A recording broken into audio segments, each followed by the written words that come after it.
Bom, eu quero agora falar um pouquinho de movimento eleitoral com vocês e das pesquisas divulgadas pelo Instituto Paraná Pesquisas. E nesses cenários, o presidente Lula lidera entre as intenções de voto para o primeiro turno das eleições presidenciais de 2026. Vamos colocar um primeiro cenário onde a gente tem como principal competidor ali de Lula, ou opositor, Flávio Bolsonaro, indicado pelo ex-presidente. Nesse cenário, Lula aparece com 37,6% das intenções de voto no primeiro turno, seguido de Flávio Bolsonaro com 27,8%. Ratinho Júnior, governador do Paraná, vem com 9%, seguido de Ciro Gomes com 7,9% e Romeu Zema, governador de Minas, com 3,1%. Tereza Cristina, um nome interessante da direita, que é muito benquista pelos partidos do Centrão, ela que inclusive pertence ao PP, tem 1,9%, e o Renan Santos, que é do MBL agora com o partido Missão, 0,8%. Aqueles que não sabem, 5,3%, e que não votariam em ninguém, ou em branco ou nulo, 6,7%.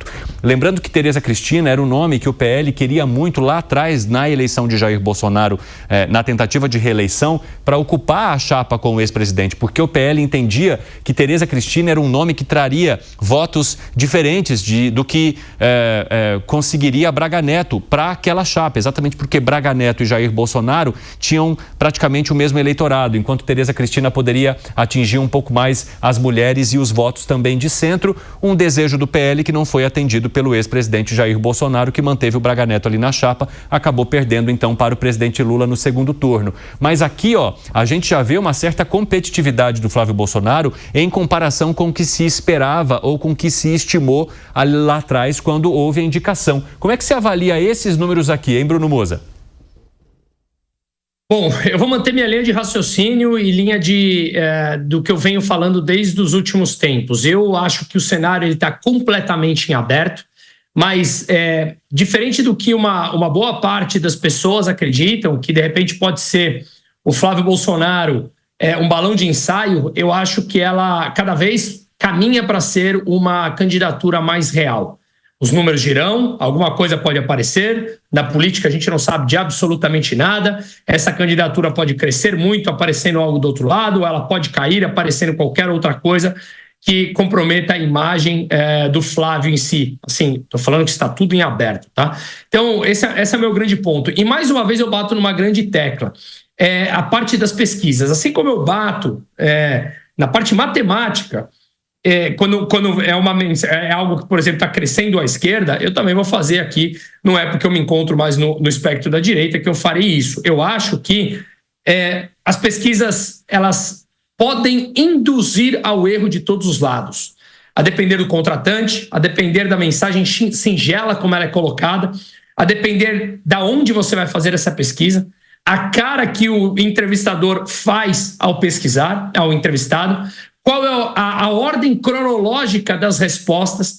As pessoas têm receio, muitas vezes, de dizer a sua verdade, muitas vezes, principalmente em um cenário altamente polarizado. Muitos mentem, muitos escondem, muitos dizem que não sabem. Então, eu sou muito reticente com esse tipo de pesquisa, de todos os lados. Então, eu acho que valeria entender mais a fundo, eu acho que é difícil você dar um sentido real, mas cada vez mais eu acho que o Flávio, ele tende a crescer, ele está fazendo discursos interessantes, conversando com pessoas importantes, trazendo um discurso mais para o centro, e me parece que ele entendeu que quem decide as eleições está aqui justamente nesse centro, que corresponde a mais ou menos 57% dos eleitores brasileiros. Eu quero dar uma olhada aqui, então, como ficaria o segundo turno para falar um pouquinho dessa competitividade do Flávio Bolsonaro. E vejam que no segundo turno, esse resultado ele já fica mais apertado. Se a gente levar em consideração a margem de erro do Instituto Paraná Pesquisas, eles ficam tecnicamente empatados no segundo turno, repetindo praticamente o mesmo cenário que vimos entre Lula e Jair Bolsonaro, com uma divisão bastante intensa da população e um resultado muito, mas muito apertado, com a definição garantida por algumas partes do Brasil. A exemplo do que enxergamos e assistimos em outros momentos, Minas Gerais, a depender de para onde for Minas Gerais, há a possibilidade de resultado. Todo presidente da República eleito no Brasil até hoje teve maioria em Minas Gerais. Tem também os votos que são computados no Nordeste do país, que em vários momentos esses votos eles começam a ser registrados mais no fim da apuração, o que faz o acompanhamento desse resultado ser bastante angustiante para todo mundo. Vocês se lembram muito bem disso e eu acredito que não seja diferente agora em 2026. A gente vai estar aqui, no momento da apuração, trazendo minuto a minuto esse debate para você. Agora, Zé Maria Trindade, como é que você avalia essa competitividade para o segundo turno? No primeiro turno, Lula sai um pouco à frente, mas a gente precisa entender qual vai ser a estratégia para o segundo turno que possa fazer Flávio Bolsonaro carregar mais partidos e votos que tragam mais competitividade aqui. É natural isso aí. O Flávio Bolsonaro leva os votos do ex-presidente Jair Bolsonaro e, evidentemente, a rejeição dele, isso é claro. A rejeição do presidente Lula também não é fácil, não é pouca, e ele vai ter que administrar. E me disseram, marqueteiros, que é uma situação muito complexa.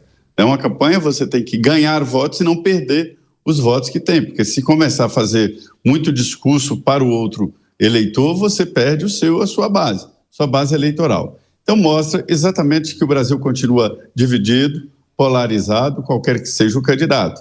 E que o Flávio Bolsonaro ganhou mesmo os votos do ex-presidente Jair Bolsonaro. O Bruno fala muito sobre a situação. Nós estamos a menos de um ano das eleições, né?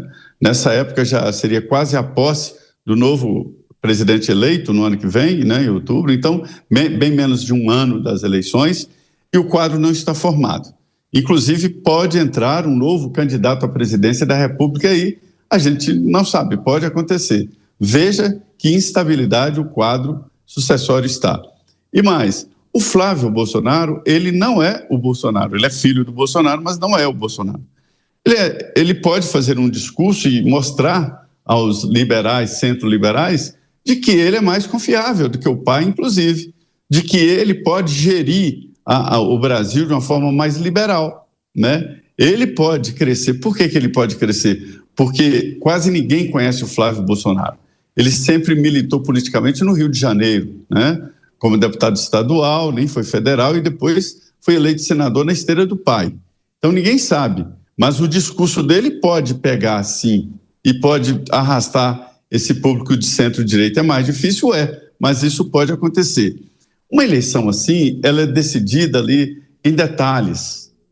É por isso que o grupo do ex-presidente Jair Bolsonaro fala, e até com certa razão, de que a eleição foi perdida com aquela história da Carla Zambelli andar com a arma em riste em São Paulo e também a resistência de Roberto Jefferson.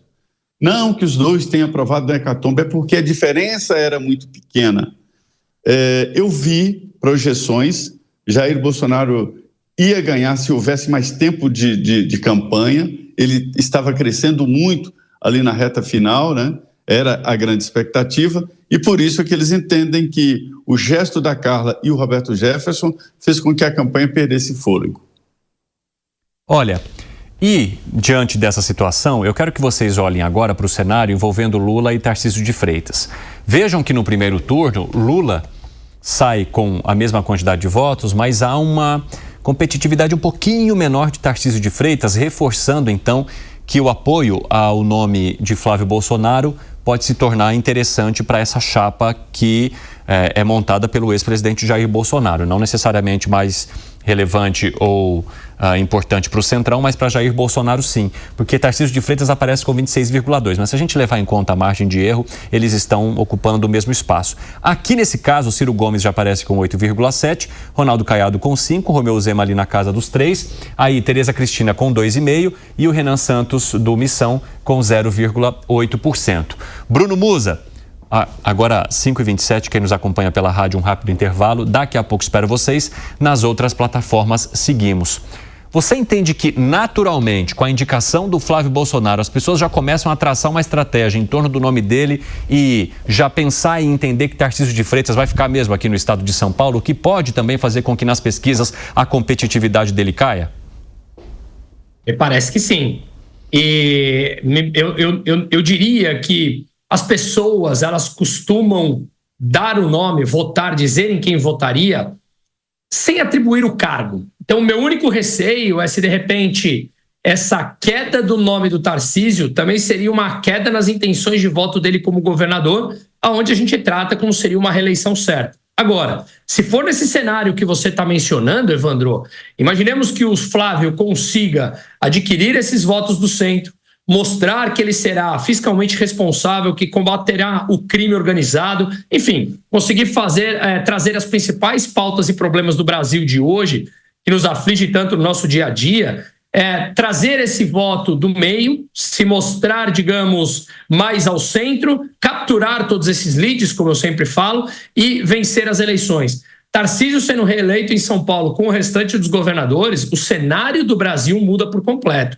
Eu não estou fazendo juízo de valor aqui de A ou de B, tá? Estou falando de pautas que supostamente ele levaria adiante. Eu acho que mudar apenas o presidente é uma das pequenas coisas do Brasil, mas estamos falando de responsabilidade fiscal, de uma segurança jurídica maior, de um combate ao crime organizado que não apenas nos aflige enquanto pessoas, indivíduos no nosso dia a dia, mas atrapalha os negócios.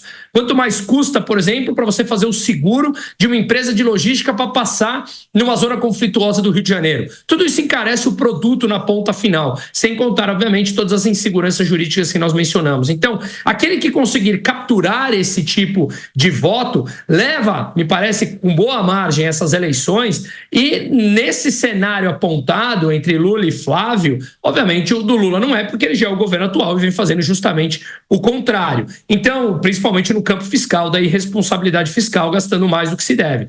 Então, me parece que seria um cenário de mudança importante que o brasileiro, grande parte dos segmentos importantes do Brasil, começariam a incorporar e absorver isso como uma mudança, e uma mudança que pode vir a ser estrutural no Brasil, não apenas como executivo, mas também com os principais governadores. Exatamente, Bruno Moza. Agora vamos dar uma olhadinha no segundo turno para vocês perceberem que interessante que fica. Porque no primeiro turno é uma competitividade menor, mas se a gente olha para o segundo turno, acontece praticamente o mesmo cenário que enxergamos ali com Flávio Bolsonaro. Exatamente porque os eleitores que não votariam em Lula de jeito nenhum e mais que escolheriam outros candidatos no primeiro turno, passam a voltar seus olhos para Tarcísio de Freitas, que aqui consegue ficar tecnicamente empatado com o presidente Lula, olhando para a margem de erro. Então, Zé Maria Trindade, vai ser assim: a briga de Lula contra quem encampar ou encabeçar a direita no segundo turno. Eu sempre falava aqui de que existem dois grandes eleitores no Brasil. E se eles estiverem ou não, né, eu dizia, na chapa, serão duas disputas, né? O Bolsonaro, Jair Bolsonaro e Lula. Houve um momento que eu pensei que o presidente Lula não encararia essa disputa, né? Mas, enfim, ele está dizendo que vai ser candidato, será candidato. O Jair Bolsonaro não será candidato, mas indica o filho. Eu sempre desconfiei muito dessa história. Se alguém fosse para o segundo turno, seria melhor. Mas se ele não foi para o segundo turno, é porque ele não tem força eleitoral. Tem força eleitoral quem vai para o segundo turno. O segundo turno foi feito exatamente para apurar ali as lideranças. A lei orgânica dos partidos políticos não obriga, mas eu acho que deveria obrigar a ter candidato. É para isso que se fez o segundo turno, ou seja, todos os partidos deveriam lançar chapa completa, né? De senador, de deputado e de presidente da República. Por que não? Por que um partido não lança candidato? Fazem esses acordos aí subterrâneos, né?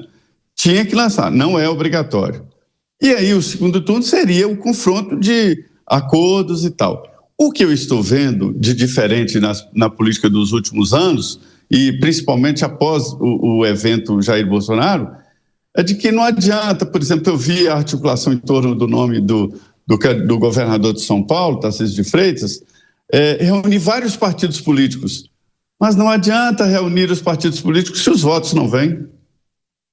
Zé Maria Trindade, inclusive, eu quero mostrar para vocês como ficaria o cenário da direita sem Jair Bolsonaro e qual é a preferência dos eleitores para os nomes. E aqui a gente consegue entender bem, então, esse levantamento foi interessante do Instituto Paraná Pesquisas, porque ele mostra os nomes da direita que hoje estariam aí disponíveis para escolha, para que as pessoas indiquem quem vocês colocam aí na sua maioria. E as pessoas votam por Flávio Bolsonaro, que aparece com 20,6. E aí, nesse caso, Tarcísio de Freitas aparece com 13, Michele com 10, Ratinho com 9, Tereza com 6, Ronaldo Caiado com 4,5, Romeu Zema com 2,8. Agora, existe um volume alto também daqueles que não sabem ou não responderam, 27,3%, que aí podem ser pessoas que também não se identifiquem com os nomes que hoje estão presentes na direita ou na centro-direita aqui no país, e aqueles que veem como nenhum, né, que não escolheriam nenhum dos nomes, 4,9%. O quanto esse dado aqui, seu Zé Maria Trindade, é importante para a candidatura de Flávio Bolsonaro nesse momento? Pois é, tinha um grupo forte de políticos aqui e tal, e muitos do PL, que queria a Michele Bolsonaro. Eu preciso te dizer que os partidos fazem, né, testes, colocam um nome, colocam outro nome e fazem pesquisas. E eles têm verbas para isso. Uma pesquisa dessa custa caro. Então, Flávio Bolsonaro já está sendo testado há muito tempo. Eu sou o integrante do PL, me mostrou números, estado por estado, e como é que estava a situação dele. Então, assim, o pessoal da Michele, que tem um grupo da Michele, não gostou, achou que o PL deveria apresentar a cara dela, uma cara nova, que rodou o Brasil criando aí o PL Mulher, e que estava pronta e tal, e um grupo forte, defendendo a Michele. Mas o Flávio se impôs ali e acabou recebendo o apoio do pai. Ele também teve uma reunião com o Eduardo Bolsonaro, né, que o Eduardo falava e tal. O grupo familiar entendeu não. Então, é o Flávio que vai representar. E aí ele herda, de uma maneira muito total, os votos do ex-presidente Jair Bolsonaro. Ele está em primeiro lugar aqui no Distrito Federal. Ele seguramente será o mais votado aqui no Distrito Federal, que tem um colégio eleitoral grande aqui. Nós já passamos de 4 milhões de habitantes no Distrito Federal. E a Michele está em primeiro lugar o Senado, que é a ideia atual do PL. Então, assim, o nome do Bolsonaro não caiu do nada. Foram feitos testes, os partidos têm avaliações.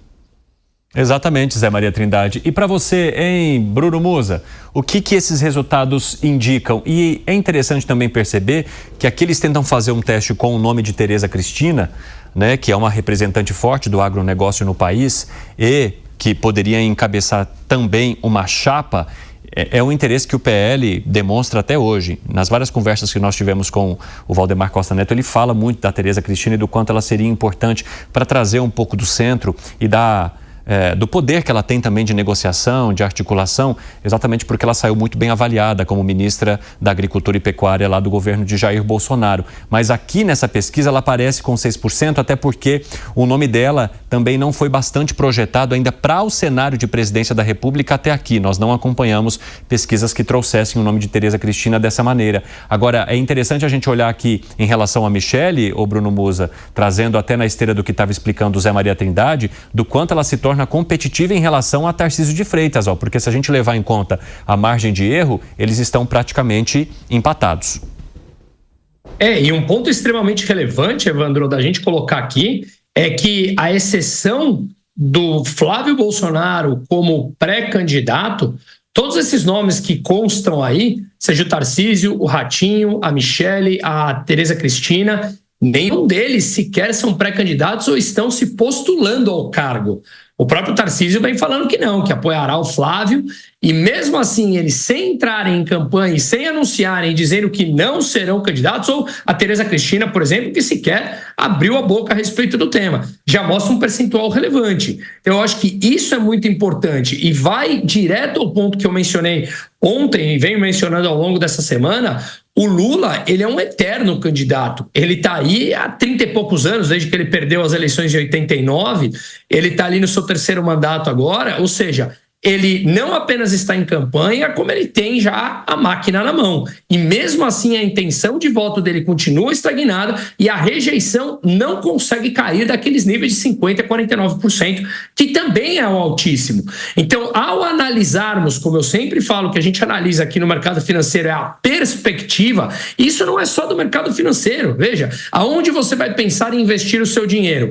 Em algo que está ruim, mas tem uma tendência de melhorar porque está passando por uma revitalização? digitalização, uma mudança de processos, buscando melhores margens, ou aquela que vale muito, mas está ao contrário, num cenário de queda, porque realmente está sendo deteriorada, jogando dinheiro fora, você com certeza vai olhar aquele que tem uma perspectiva melhor de futuro. E o que parece que tem uma projeção melhor, não a foto atual, mas sim uma perspectiva, são todos esses outros nomes, não vou nem dizer pré-candidatos ou candidatos, todos esses outros nomes que sequer se postularam como tal e já apresentam um número significativo dentro dessas próprias pesquisas. Então, acho que essa luz amarela deve sim estar piscando e forte lá dentro da esquerda.